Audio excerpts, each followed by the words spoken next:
After my baby was born early, I texted the family group chat, "We're in the NICU, please pray." My aunt replied with beach photos from Hawaii. Nobody came. A month later, still sitting in the hospital cafeteria, I saw 62 missed calls and a text from my brother. "Pick up, it's bad." I answered. And then, I always pictured my first experience with motherhood being tough, but beautiful. Full of sleepless nights, sure, but surrounded by love. What I got instead was a fight for my son's life and a shocking, heartbreaking betrayal from the very people I thought I could count on. My name is Gianna, I'm 32, and I never could have imagined the kind of strength I'd have to find when my son, Noah, arrived at just 28 weeks. My world didn't just shake that day, it completely shattered. I remember sending a message to our family group chat, fingers trembling, "We're in the NICU. Please pray for us." The first response? 5 photos of my Aunt Karen on a Hawaiian vacation, captioned, "Aloha from Maui." The weather is perfect. No one, not a single family member, visited us for 4 agonizing weeks.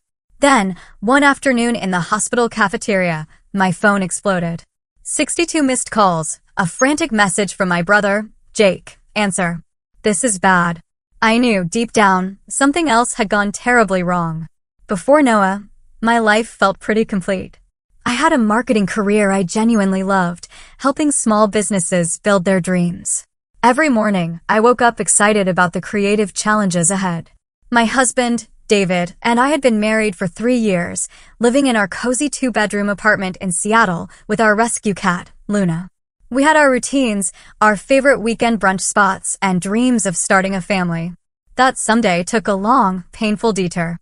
For 2 years, we tried to conceive, only to face the heartbreak of 3 miscarriages. Each loss left a deeper scar, a raw ache that seemed to consume everything. We clung to each other, supporting one another through the crushing grief. The doctors ran every test, prescribed every medication, monitored every hormone. They called it unexplained infertility, which felt less like a diagnosis and more like a cruel, indefinite sentence. "Maybe we should take a break," David suggested one night after our 3rd loss. Not from trying, but from making it our entire focus. "Let's travel, rediscover what made us happy before." He was right. We had become so consumed by the goal of having a baby that we'd forgotten how to just be us. So, we planned a trip to Maine. 2 weeks of hiking, eating fresh seafood, and simply reconnecting. For the first time in months, I slept through the night without anxiety dreams. It was during that trip, in that peaceful space, that I conceived Noah. We wouldn't know for another 3 weeks, when my period was late and I hesitantly took a test, trying desperately not to hope too much.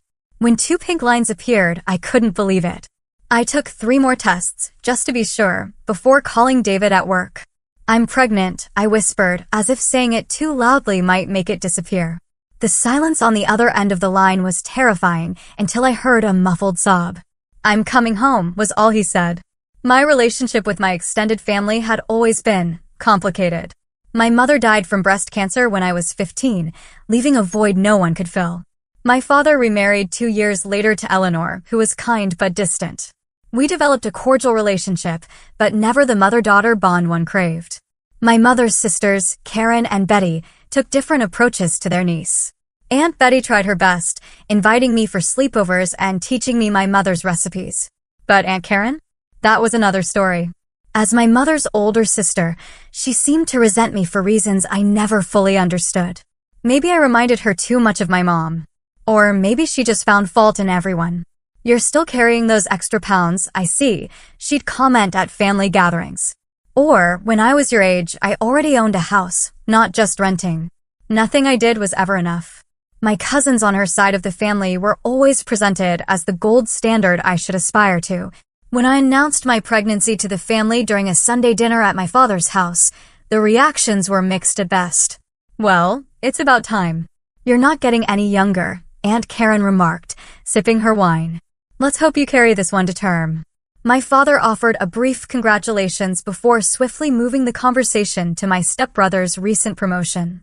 Only my younger brother, Jake, showed genuine excitement, peppering me with questions about due dates and names. "Don't let them get to you," David whispered as we drove home. "We're going to be amazing parents, with or without their support." I tried to believe him, but the lukewarm response from my family left me feeling hollow. Throughout my first trimester, I sent ultrasound photos to our family group chat. My father would respond with a thumbs up emoji. Aunt Betty occasionally asked how I was feeling. Aunt Karen either ignored the messages or changed the subject. By my second trimester, I had stopped sharing updates, except with Jake, who always responded with enthusiasm. When we learned we were having a boy, Jake immediately sent a tiny baseball glove to our apartment with a note for my future MVP nephew.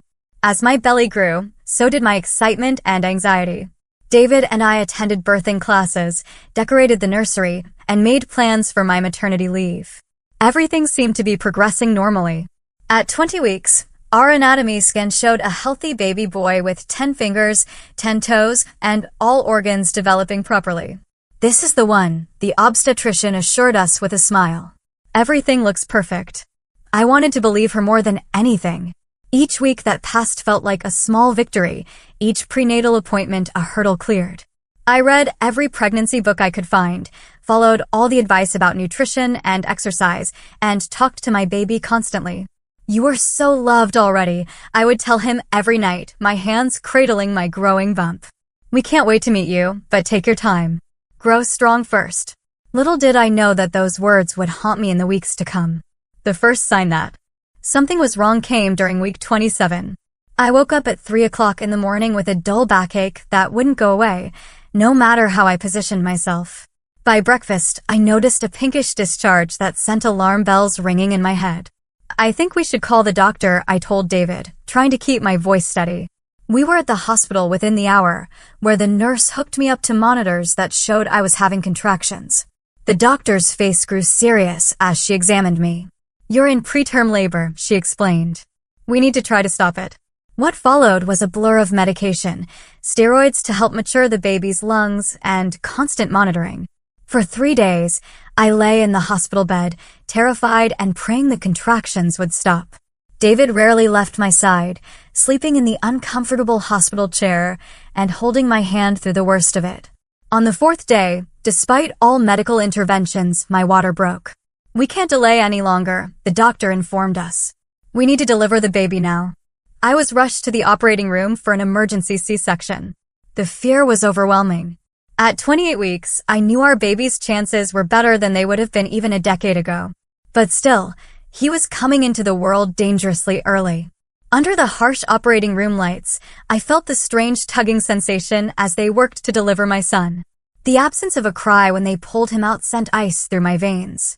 "Is he okay?" I asked, desperately, unable to see beyond the surgical drape. "He's breathing," the doctor answered, but her tone lacked the reassurance I desperately needed. "The NICU team is with him now." David kissed my forehead, torn between staying with me and following our son. "Go with him," I urged. "Don't let him be alone." It was hours before I could see Noah. Still groggy from the anesthesia and in pain from the surgery, I was wheeled into the neonatal intensive care unit. Nothing, absolutely nothing, could have prepared me for the sight of my tiny son, just 2 pounds, 3 ounces, in an incubator connected to more tubes and wires than I could count. His skin was nearly translucent, his eyes fused shut, his chest rising and falling with the help of a ventilator. "He's so small," I whispered, pressing my hand against the plastic barrier that separated us. "But he's a fighter," the nurse assured me. "His vitals are stable for now." The neonatologist was kind but honest about the road ahead. "The next 72 hours are critical," he explained. "Then we take it day by day. He will likely be here until close to his original due date, if all goes well." That meant 12 weeks in the hospital. 12 weeks of uncertainty. 12 weeks before we could take our son home. I tried to absorb this information through my haze of physical pain and emotional shock. That night, alone in my recovery room while David went home to shower and grab some essentials, I took out my phone. I typed out the message to our family group chat. "Noah David was born today at 28 weeks. He weighs 2 pounds 3 ounces. We're in the NICU and would appreciate your prayers and support during this difficult time." I attached a photo of his tiny hand wrapped around my finger, the only picture I had been able to take so far. Then I waited, hoping for messages of support, offers of help, anything to make me feel less alone in this terrifying new reality. The first response came from Aunt Karen. No words of concern for her great-nephew fighting for his life. No offers of help for her niece recovering from major surgery. Instead, she sent 5 photos from her Hawaii vacation with the caption, "Aloha from Maui." The weather is perfect. I stared at my phone in disbelief. Surely, she had seen my message. Surely, she understood the gravity of what we were going through. I waited for someone else to respond, for my father, Aunt Betty, or any of my cousins to acknowledge what had happened. Nothing. Jake was the only one who called immediately. "I'm so sorry, G. Is there anything I can do? Do you need me to come?" I broke down then, sobbing into the phone. "He's so tiny, Jake. I'm so scared." "I'll try to get a flight out this weekend," he promised. "Have Mom and Dad been by yet?" I hesitated. No one has responded except Aunt Karen with vacation photos.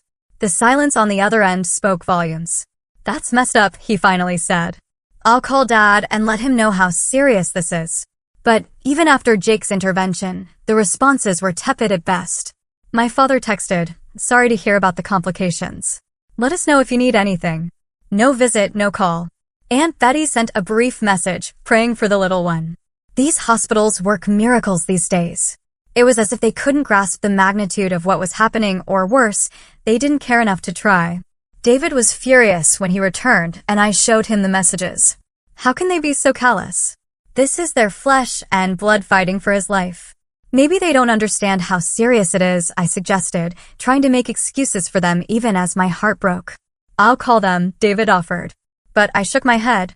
"If they wanted to be here, they would be," I said, the realization settling like a stone in my chest. "We need to focus on Noah now. He's all that matters." As the days turned into the first week, and then the second, no one from my family came to visit. No flowers, no care packages, not even a proper phone call. Just occasional text messages asking for updates, to which I would respond with Noah's latest weight or a small milestone like opening his eyes or coming off the ventilator onto CPAP. My sister's neighbor's grandson was a preemie and now he plays football. Aunt Karen wrote in response to one of my updates, as if that generic reassurance was all I needed. I stopped expecting anything from them. Instead, I poured all my energy into being there for Noah, learning to care for him within the confines of the NICU rules, pumping breast milk every 3 hours around the clock, and trying to heal from my own surgery. Life in the NICU quickly developed its own strange rhythm.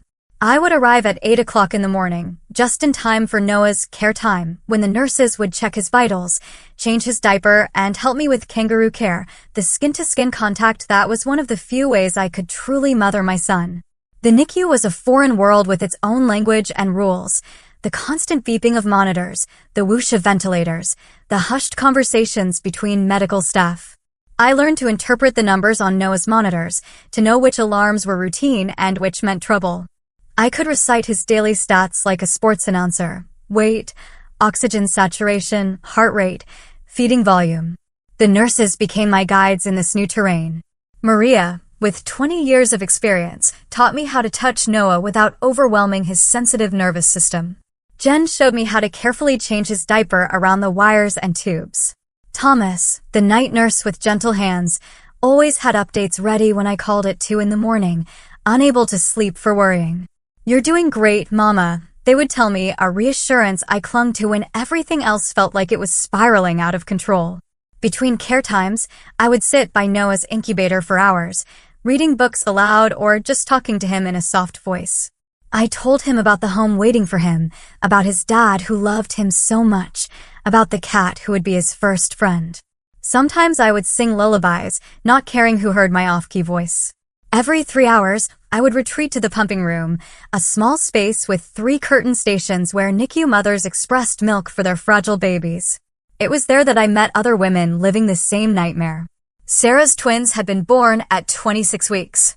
Jessica's daughter had a congenital heart defect. Monica's son had Down syndrome and a bowel obstruction.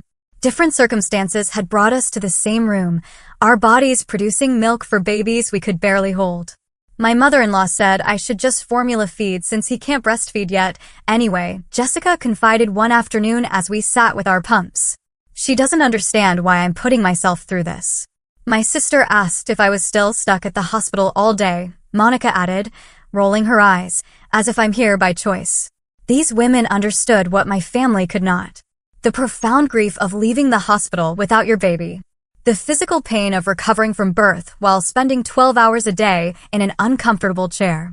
The emotional whiplash of celebrating the smallest victories while living in constant fear of setbacks. We formed a text group, checking in on each other's babies and offering support when the journey got too overwhelming. They became my NICU family, bound by an experience I would never have chosen but couldn't navigate alone. David tried his best to be present, but reality set in quickly.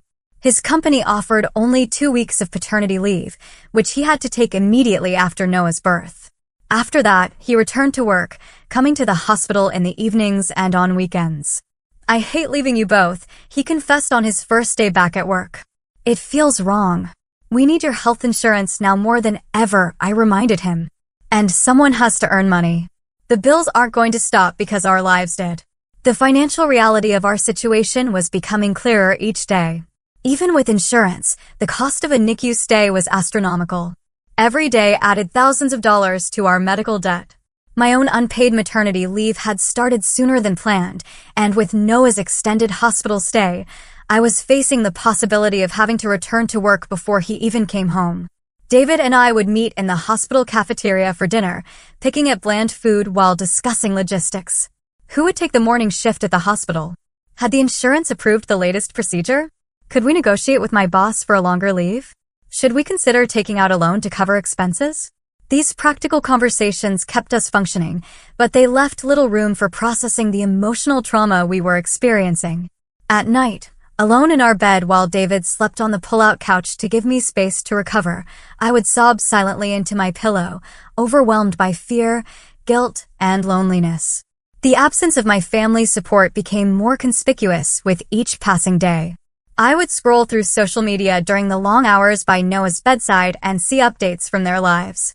My father and stepmother at a concert. Aunt Karen posting about a family dinner where I hadn't been invited. Cousins gathering for a weekend at someone's lake house. Life was continuing for them as if nothing had changed, while my world had completely shattered and reformed around the NICU. Each photo, each casual update about their normal lives felt like a deliberate reminder of my exclusion, of how little they cared about Noah's fight or my struggle. I tried to push down the hurt and focus on what mattered. Noah was making slow but steady progress. He had been moved from the ventilator to CPAP, a less invasive form of breathing support. He was tolerating small amounts of my breast milk through a feeding tube. His weight had increased to 2 pounds, 8 ounces by the end of the second week. "He's doing everything we want to see," Dr. Patterson, the neonatologist, assured me during rounds. But remember, this is a marathon, not a sprint. I settled into the NICU routine, finding small comforts where I could. The reclining chair by Noah's incubator became my second home. I kept a journal of his daily progress, documenting each milestone, no matter how small. First time opening his eyes, first time wrapping his entire hand around my fingertip, first time receiving a full feeding without setting off alarms. These tiny victories sustained me through the darkest moments, the times when the isolation threatened to overwhelm everything else. In the absence of my family's support, I created a new support system of medical professionals, fellow NICU parents, and the few friends who made the effort to check in regularly. By the 4th week, Noah had graduated to an open crib, maintaining his own body temperature, a significant milestone for a preemie. He still needed oxygen support and feeding assistance, but he was growing stronger every day. His features were becoming more defined, less alien, and more like the baby I had imagined during my pregnancy. "He has your nose," David remarked one evening as we both hovered over the crib, a rare moment when we were both able to be at the hospital together. "And your chin," I added gently, stroking Noah's cheek with one finger. "He's perfect." These were the moments that made the endless hours at the hospital worthwhile. These were the memories I recorded carefully, knowing that someday I would tell Noah the story of his difficult beginning. And I wanted to remember not just the struggle, but also the triumph. On the 28th day of Noah's life, I had settled into the familiar routine. Morning rounds had gone well. Noah was up to 3 pounds, exactly a weight that felt miraculous considering where we had started. He was taking more of his feedings by mouth now, a promising sign that the feeding tube might soon be removed. He might be ready for his first proper bath today, Maria suggested during the morning care time. Would you like to try? It was a milestone I had been looking forward to. The nurses had been giving Noah sponge baths since birth, but this would be different. A chance to truly care for my baby in a way that felt normal. Definitely, I agreed. After the afternoon care time, with a few hours to spare, I decided to take a proper lunch break. The hospital cafeteria wasn't known for its culinary excellence, but it offered a change of scenery from the NICU and a chance to call David with the good news about the bath. I found a quiet corner table and unwrapped my sandwich. As I pulled out my phone to call David, I noticed something strange. The screen was filled with notifications, 62 missed calls, 28 text messages, 9 voicemails. Most were from Jake, with timestamps indicating he had been trying to reach me for hours.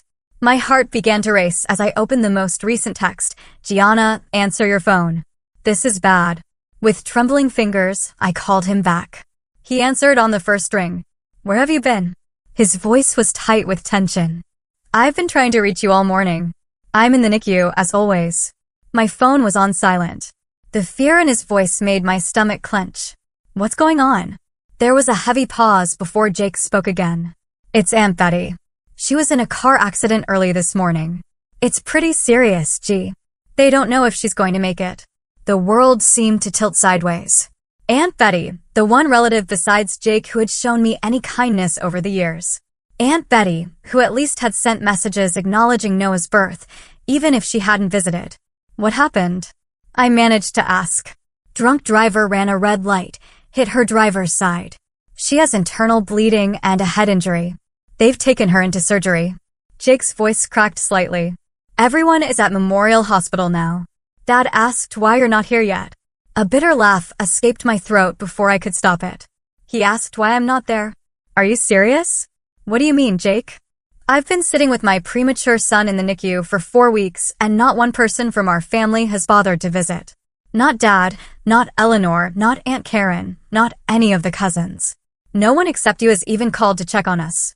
The silence on the other end of the line told me Jake was processing this information. That can't be right, he finally said. They said they were visiting regularly. Aunt Karen told everyone at Sunday dinner last week that she had been bringing you meals and sitting with Noah so you could rest. It was like a punch to the gut. What? She said what? She's been telling everyone that she visits you 3 times a week, that she brings home-cooked meals to the hospital, that she sits with Noah while you nap or shower. Jake's voice had shifted from confused to angry. She even showed Dad pictures of Noah that she claimed to have taken herself. My mind raced to make sense of this. The only pictures I've ever sent to the family chat are the ones I took. She must have saved them and pretended they were hers. What about the others? Dad, Aunt Betty, before the accident. No one, Jake. No one has been here. My voice broke as the full weight of the betrayal hit me. They've all known where we are. They've all known how serious this is and no one came. I could hear Jake's breathing change. Could practically feel his anger through the phone. I knew something was off. I kept asking why they weren't talking about Noah more, and Karen would always say that you wanted privacy, that you were tired of everyone asking for updates. That's the opposite of the truth. I've been sending updates to the family chat every few days, and most of the time no one even responds. I haven't been seeing those messages. I wonder if she created a separate group without me. There was the sound of movement as if Jake was pacing. This is unbelievable. I wiped away tears, aware that people at nearby tables were starting to notice my distress. I can't leave Noah to come to Memorial. He's still too fragile, and I need to be here for his care times. I understand. I'll go. But gee, this is not over. They can't get away with treating you and Noah like this. After hanging up with Jake, I sat frozen in the cafeteria chair, my sandwich untouched. The magnitude of what I had just learned was almost too much to process. Not only had my family abandoned me during the most traumatic experience of my life, but Aunt Karen had actively lied about it, pretending to be supportive while leaving me to struggle alone. Why? What possible reason could she have for such cruelty? And how had everyone else accepted her lies without question, never bothering to call me directly or verify her claims? The memory of all those nights I had cried myself to sleep Wondering why my family didn't care enough to visit now took on a new dimension of betrayal. This was not simple neglect. This was deliberate deception. I checked the time, realizing I needed to get back to the NICU for Noah's afternoon care. Despite the emotional bombshell, my son's needs came first. I would have to process this revelation later. As I walked back to the NICU, my phone buzzed with a text from Jake. Just arrived at Memorial. Everyone is here. We'll update you on Aunt Betty soon, and I am going to get to the bottom of this Karen situation. I took a deep breath and pushed through the NICU doors, determined to be present for Noah, despite the storm raging inside me. He deserved a mother who could put aside her own pain to care for him. And that was exactly what I intended to be. 2 days after the revelation about Aunt Karen's lies, Jake arrived at the NICU. His face a mixture of exhaustion and determination.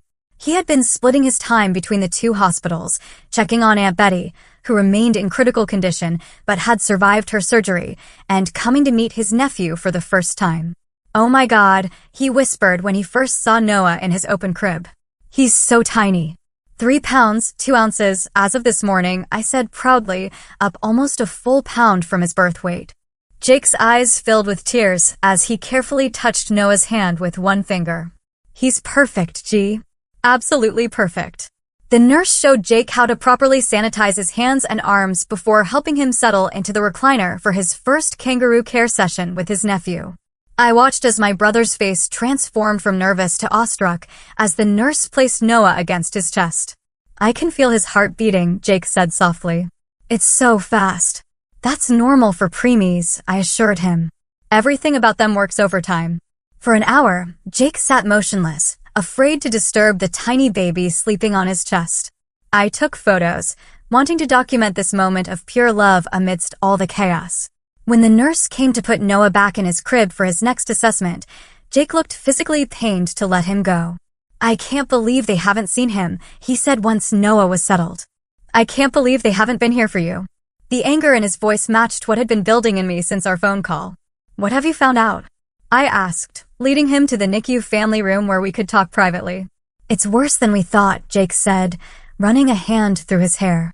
"Karen has been systematically isolating you from the family for months, maybe years.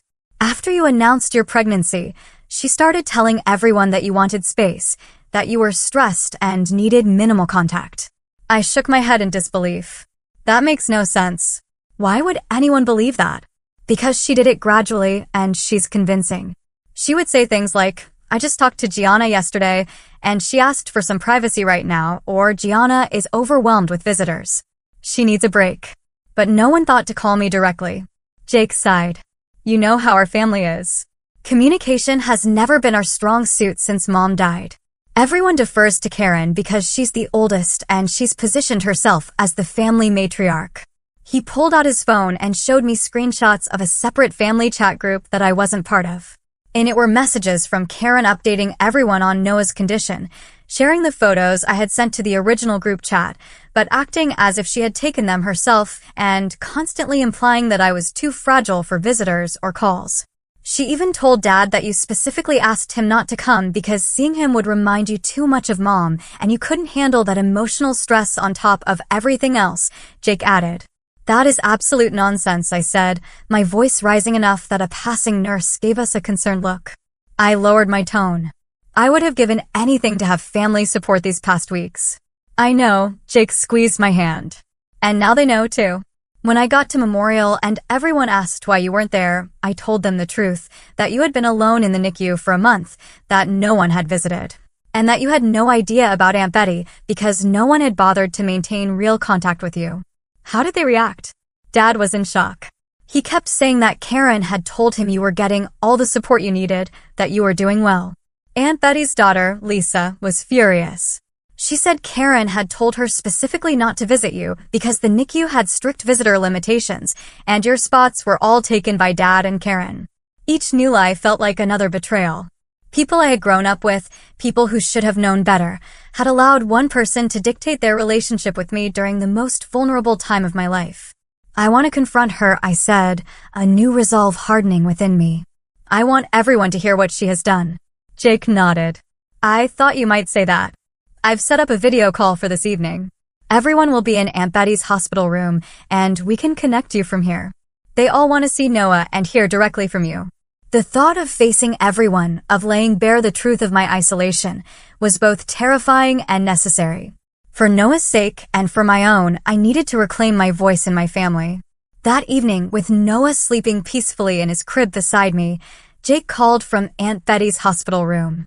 On my screen appeared the faces of my family gathered around a laptop. My father, looking older than I remembered. Eleanor, her hand on his shoulder. Cousins Lisa and Mark, Aunt Betty's children. And there, at the edge of the frame, Aunt Karen, her expression carefully neutral. Gianna, my father began, his voice thick with emotion. Jake tells us we have been misled about your situation. Before I could respond, I angled my phone to show them Noah. This is your grandson, Dad. Your nephew, Lisa and Mark. Your great-nephew, Aunt Karen. He is 4 weeks old today, and none of you have met him. There was a collective intake of breath as they saw Noah for the first time, so small in his crib with monitors attached to his tiny body.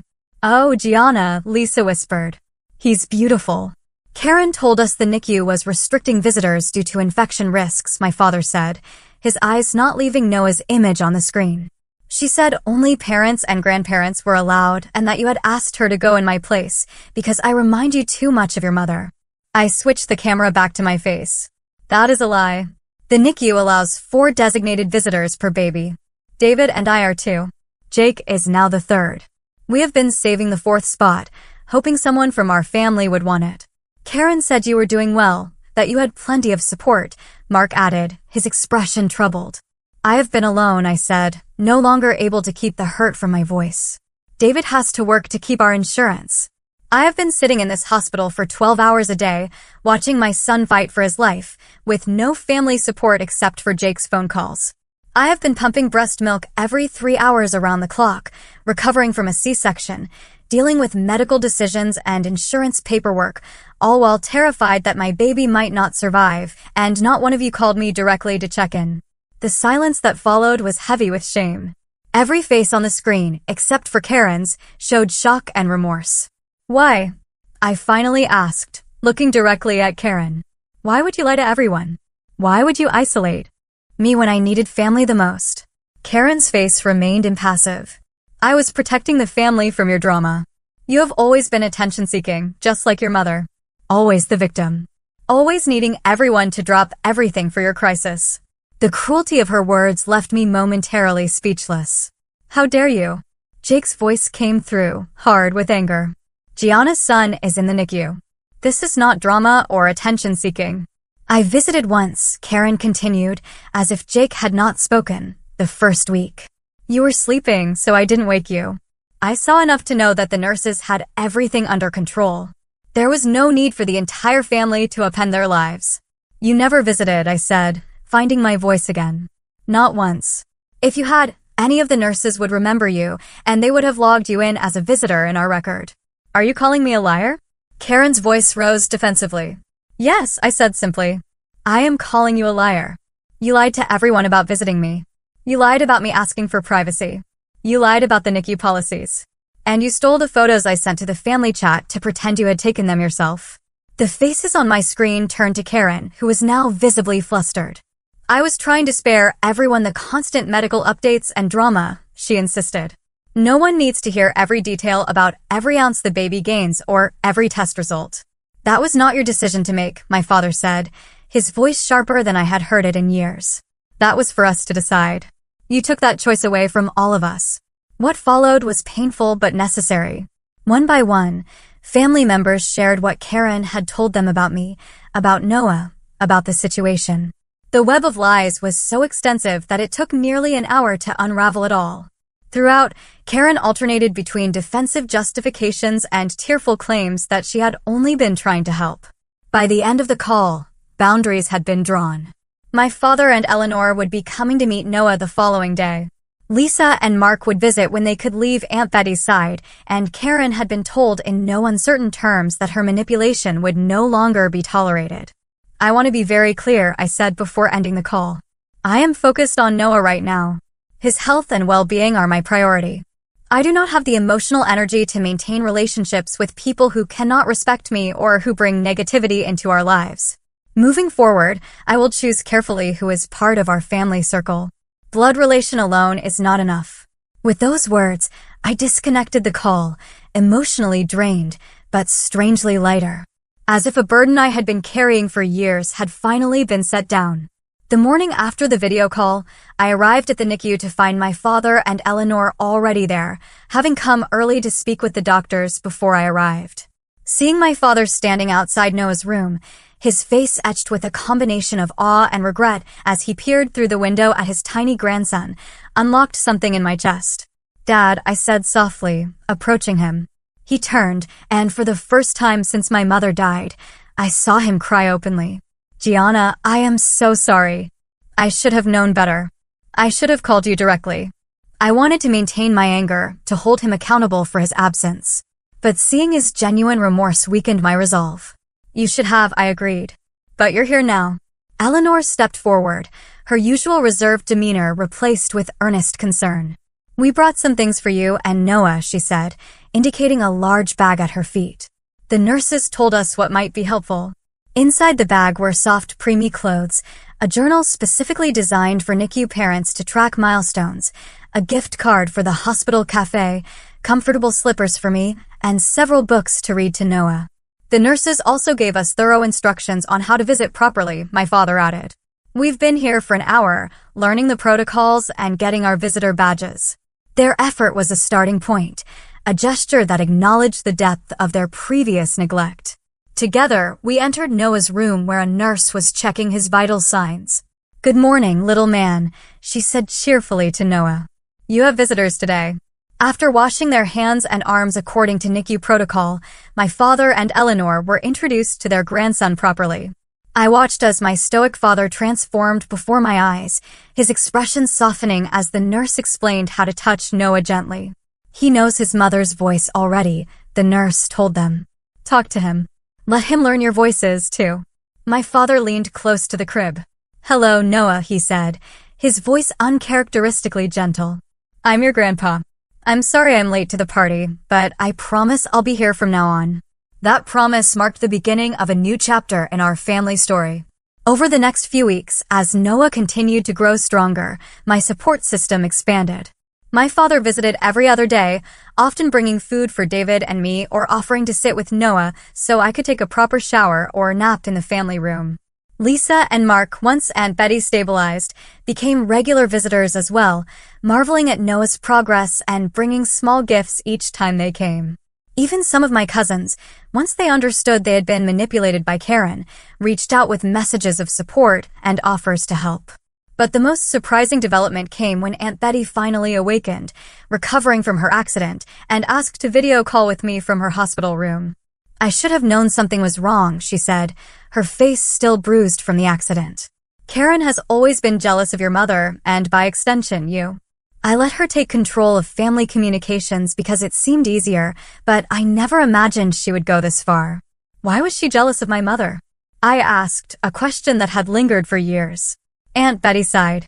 "Your mother was always the favorite, the one who got the opportunities and praise. Karen was the responsible one, the one who stayed close to home and took care of our parents. But your mother was the one everyone adored. When she died so young, leaving behind a daughter who looks just like her, I think it was too much for Karen to bear." This explanation didn't excuse Karen's behavior, but it offered context for a lifetime of subtle cruelty that had culminated in this ultimate betrayal. Understanding the root of her actions didn't heal the wound, but it helped me recognize that her behavior had never truly been about me at all. As for Karen herself, she had been effectively ostracized from the family's inner circle. After the truth came to light, no one was willing to trust her as they once had.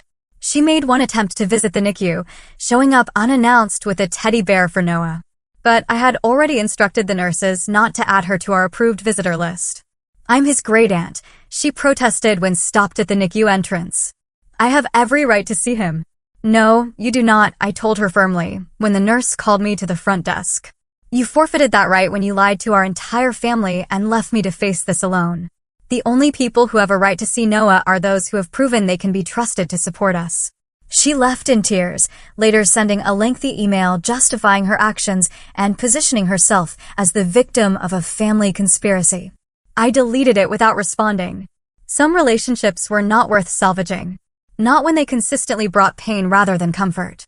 With the family drama somewhat settled, I could focus more fully on Noah and his development.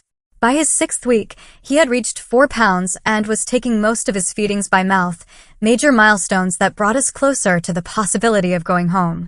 The NICU nurses, who had become like family, celebrated each of his accomplishments with us. Sophia, in particular, had taken a special interest in our case. I had a preemie too, 20 years ago, she confided one night during a quiet shift. 26 weeks, 1 pound 10 ounces. He's in college now, studying engineering. These little fighters grow up to do amazing things. Her words were the exact encouragement I needed during the lowest moments, when progress seemed slow or when Noah had setbacks, as all NICU babies inevitably do. There was the week when he struggled with bradycardia episodes, his heart rate dropping unexpectedly. The terrifying day when he needed to be put back on oxygen after catching a mild cold from a staff member. The frustrating period when he seemed to have forgotten how to coordinate sucking and swallowing, requiring the feeding tube to be reinserted. Through each challenge, my new support system rallied around us. David's parents, who lived across the country and had been unable to travel immediately after Noah's birth, finally arrived for a 2-week visit, providing additional help and giving David and me a chance to have dinner outside the hospital for the first time since Noah's birth. My NICU mom friends remained a constant source of comfort, especially as some of their babies began to be discharged. Jessica's daughter went home after 8 weeks with a monitoring plan for her heart condition. Monica's son was transferred to a specialty hospital for his surgery, but was expected to go home afterward. Each success story gave me hope that Noah's turn would come, too. And then there was Jake, who had proven himself to be the best uncle and brother I could have asked for. He had temporarily relocated to Seattle, taking a leave of absence from his job in Chicago to help us navigate this difficult time. He would bring fresh clothes to the hospital for me, handle grocery shopping and meal prep for David, and spend hours at Noah's bedside so David and I could occasionally rest at the same time. "This is what family does," he said simply when I tried to thank him. "We show up for each other no matter what." It was a profound reminder of what family should be, in stark contrast to what I had experienced from much of my extended family for most of my life. In the crucible of this NICU journey, the true meaning of family was being redefined before my eyes. It had less to do with blood relation and everything to do with who chose to stand beside you when life was at its hardest. As Noah's discharge date began to seem like a real possibility rather than a distant dream, I found myself reflecting on how this experience had transformed me. The woman who had entered the NICU 7 weeks earlier, terrified and overwhelmed, had been replaced by someone stronger, more assertive, and clearer about her priorities. I had learned to advocate fiercely for my child, questioning medical decisions when necessary and insisting on explanations I could understand. I had found the courage to set boundaries with toxic family members, prioritizing Noah's well-being and my own mental health over obligation or tradition. I had discovered reserves of strength I never knew I possessed, enduring weeks of uncertainty and fear without breaking. Most importantly, I had learned that family was something you could choose and create, not merely inherit. The bonds forged in the NICU, with other parents, with compassionate nurses, with my steadfast brother and newly present father, were every bit as real and valuable as any defined by genetics. After 8 weeks and 3 days in the NICU, Noah was finally cleared to come home. At 5 pounds, 2 ounces, he was still tiny compared to full-term babies, but he had met all the criteria for discharge, maintaining his body temperature, feeding consistently by mouth, gaining weight steadily, and breathing without assistance. The morning we prepared to leave the hospital was filled with conflicting emotions. Joy and excitement, certainly, but also anxiety about caring for him without the constant support of the medical team. The monitors that had tracked his every heartbeat and breath would not be coming home with us, a prospect that was both liberating and terrifying. "You are ready for this," Maria assured me as she helped us gather Noah's things. "You have been training for 8 weeks. You know this baby better than anyone." The NICU staff had prepared us thoroughly, insisting that both David and I demonstrate proficiency in all aspects of Noah's care before discharge would be considered. We had learned infant CPR, how to recognize signs of distress, how to administer the vitamins and iron supplements he would need, and the precise feeding techniques that worked best for him. Still, leaving the safety net of the NICU was daunting. What if something happens? I asked David the night before discharge as we prepared the nursery at home. What if we missed something the monitors would have caught? Then we'll handle it, he said firmly, assembling the special angled bassinet recommended for Noah's lingering reflux issues. We have the pediatrician on speed dial. We have our NICU follow-up appointment next week, and we have each other. We can do this, Gianna. His confidence bolstered mine, and by morning, I felt ready to take this next step in our journey. Jake had stayed at our apartment overnight, cleaning and preparing a special welcome home dinner. My father and Eleanor had stocked our refrigerator and pantry with meals for the coming weeks. David had transformed the nursery, adapting it for a preemie's needs rather than the full-term baby we had expected. The bright overhead lights had been replaced with softer lamps to protect Noah's sensitive eyes. A humidifier maintained the optimal moisture level for his still-developing lungs. The baby monitor was the highest-rated model, designed to detect even the slightest changes in breathing patterns. When we finally walked out of the hospital doors, Noah secured in his car seat with special preemie inserts, it felt surreal. The outside world seemed too loud, too bright, too full of potential germs for our fragile baby. David drove home at exactly 5 miles below the speed limit, taking turns with exaggerated slowness while I sat in the back next to Noah, watching his every breath. Arriving home, we were greeted by a small welcome committee. Jake, my father, Eleanor, and Lisa had gathered with balloons and a banner reading, "Welcome home, Noah." Their excitement was tempered with understanding, keeping their voices low and making sure everyone had used hand sanitizer before we entered the apartment. "We won't stay long," my father promised. "We just wanted to see you get settled in." True to his word, after a brief celebration and a few photos, they left us to adjust to our new reality as a family of 3 at home for the first time. The quiet that descended after their departure was both peaceful and intimidating. For 8 weeks, Noah had been surrounded by the ambient sounds of the NICU, the constant hum of machines and gentle conversations of nurses. Now it was just the 3 of us in our apartment, the ticking of the clock suddenly loud in the silence. "What do we do now?" I asked David half-jokingly as we stood looking down at Noah, sleeping in his bassinet. "Now we live," he said simply, putting his arm around me. "One day at a time." Those first few weeks at home established a new rhythm for our family. Noah needed to eat every 3 hours, day and night, a schedule that left us exhausted but grateful. Each ounce he gained felt like a victory. Each peaceful sleep cycle was a gift. Each smile, though the doctors insisted they were just reflexes at that age, felt like a personal message of resilience. At 2 months old, despite being only the equivalent of a 2-week-old in adjusted age, Noah was thriving in ways that amazed even his doctors. His development was closely monitored through weekly checkups and the specialized preemie follow-up clinic. But so far, he showed no signs of the long-term complications that often affect babies born so early. It was during this period of adjustment and cautious optimism that we received the invitation to Aunt Betty's welcome home party.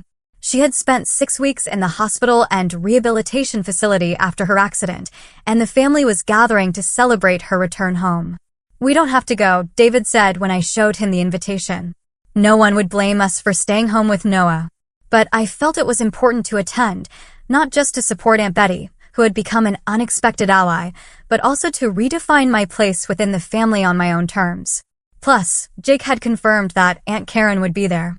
And while confrontation was not my goal, I needed to establish clear boundaries in person. After consulting with Noah's pediatrician, we made arrangements to attend for a brief period, with strict precautions to protect Noah's still vulnerable immune system. He would stay home with a trusted nurse from the NICU, who occasionally did private care, allowing David and me to attend together. The gathering at Aunt Betty's house was smaller than the typical family events of the past, perhaps because of her still fragile condition. When David and I arrived, we were greeted warmly by most, though I could feel Karen watching from across the room, her expression unreadable. Aunt Betty, seated in a recliner with her legs still in a cast, reached for my hands as soon as I approached. "How is our little warrior?" she asked. I showed her recent photos of Noah, now filling out and looking more like a typical newborn, though still small for his age. "He's amazing," I said proudly.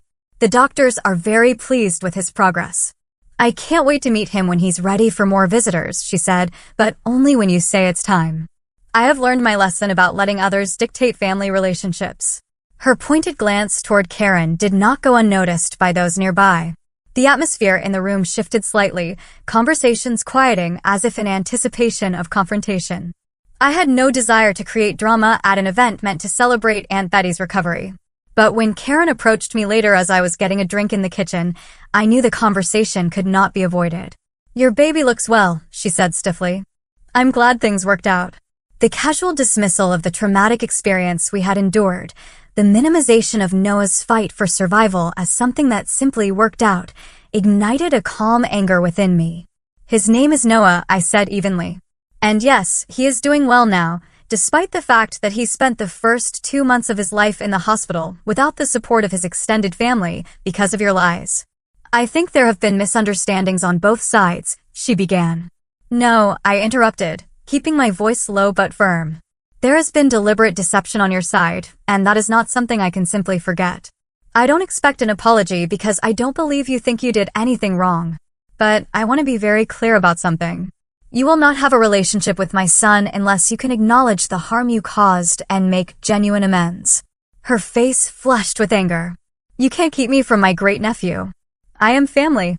Being family is not just about blood, Karen. It is about trust, support, and genuine care. You have shown none of those things. So yes, I can and will decide who has a place in Noah's life. And right now, that does not include you." I left her standing in the kitchen, rejoining David in the living room with a newfound sense of peace. Setting that boundary had been necessary, not just for Noah's sake, but for my own healing. As we prepared to leave the gathering early to return to Noah, several family members approached to ask when they might be able to meet him. Instead of making empty promises or avoiding the question, as I might have done in the past, I was straightforward. "We are limiting visitors while his immune system strengthens, but we will be having a small welcome celebration in a few weeks. Those who have supported us during this journey will be invited." The message was clear. Relationships with my family moving forward would be based on actions, not merely family titles. Some understood immediately, nodding in acknowledgement of what had been lost and what needed to be rebuilt. Others seemed confused or hurt, still not fully grasping how their absence during our crisis had affected me. In the months that followed, our family circle slowly expanded to include those who demonstrated genuine interest in Noah's well-being and respect for our boundaries as parents. My father and Eleanor became regular visitors, gradually earning back my trust through consistent presence and support. Jake remained our most devoted family member, eventually moving permanently to Seattle to be closer to us. Aunt Betty, once recovered enough to travel, came to meet Noah in person, bringing with her old photos of my mother that she thought I might want Noah to have someday. It was during her visit that she shared more about the complicated history between my mother and Karen, helping me understand that the roots of Karen's resentment ran deep and had little to do with me personally. "It doesn't excuse what she did," Aunt Betty emphasized. "But sometimes understanding the why can help with letting go of the anger, even if you never let that person back into your life." She was right. While I maintained the boundary with Karen, refusing to pretend everything was fine for the sake of family harmony, I gradually released the anger I had carried. It was a burden I could not afford while raising a child who needed all the positive energy I could provide.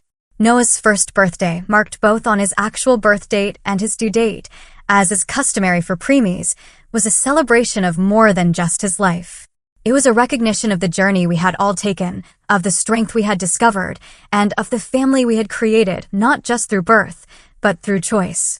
Looking around at the people gathered in our home, I saw the NICU nurses who had become dear friends, the other preemie parents who had walked the journey alongside us, my brother who had stood by me when others had not, my father who had earned his way back into our lives, and David, my partner through it all, holding our thriving 1-year-old son. This was family, I realized, not the one I had been born into, but the one we had built through crisis and love, through boundaries and forgiveness, through intentional choices about who deserved a place in our sacred circle. The NICU experience had nearly broken me. But in rebuilding myself, I had created something stronger than before. I had learned to trust my instincts, to advocate fiercely for those I loved, and to recognize that sometimes the most painful experiences lead to the most profound growth. Noah would grow up knowing this story someday, not as a tale of family betrayal, but as a testament to resilience and the power of choosing your own path. He would know that he was wanted, fought for, and cherished from his very first breath. He would understand that family is defined not by obligation, but by love in action, by who shows up when it matters most. As I watch him now, taking his tentative first steps, babbling his first words, discovering the world with wonder in his eyes, I am grateful for the difficult journey that brought us here.